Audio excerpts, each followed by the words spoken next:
What is fable?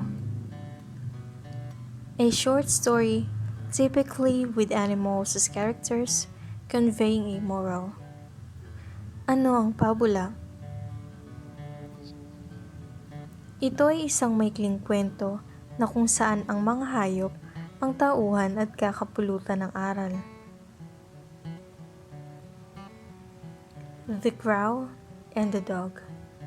Ang Uwak at Ang Aso.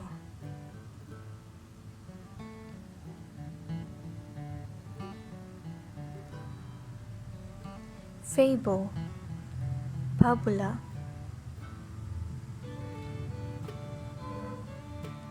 There was a crow who saw meat drying in the sun. He picked it up and flew far away. May ibong uwak na nakakita ng karne na nakabilad sa araw. Tinangay niya ito at lumipad ng malayo.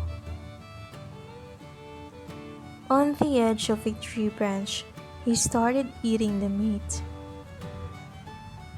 Sa dulo ng sanga ng isang puno, sinimulan niyang kainin ang karne.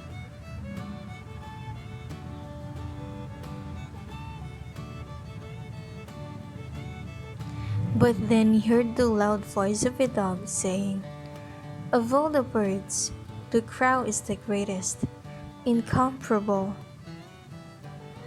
Ngunit narinig niya ang malakas na boses ng isang aso na nagsabi, "Sa lahat ng ibon, ang uwak ang pinakamagaling, walang kakumpara." The crow was gladdened and opened his mouth to guffaw. Natuwa ang uwak at binukas ang bibig para humalakhak.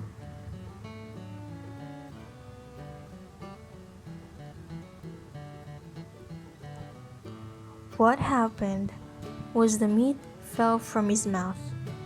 It fell to the ground where the dog quickly went for it.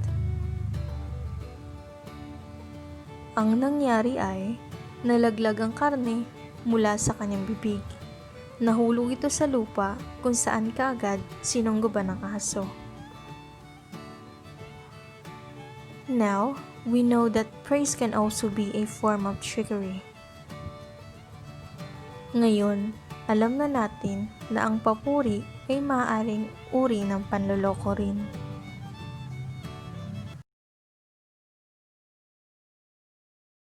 Thanks for watching. Please like, share, and subscribe.